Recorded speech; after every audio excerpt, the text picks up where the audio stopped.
Hi guys, just a quick share lang. So we bought BYDC Lion 5 last month, so July.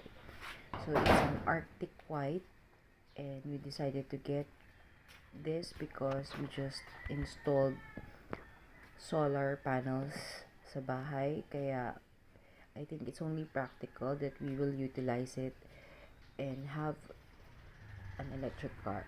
Kasi taas na ng gas. So this is the inside of the BYDC Lion 5. So, very sleek lahat. Very aesthetic. Very clean. I like the seats. Sobrang cozy ng seats niya. Sobrang nakakaantok. And this is all the things that you can do for the BYD. And yes, may aircon sa likod.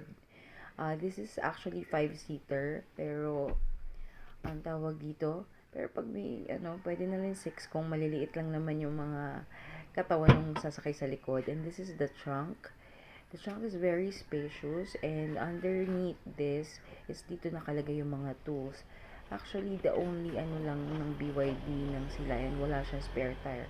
So, meron lang siya niyan, ng mga tools dyan. And yun yung sealant, yun yung sa far corner doon.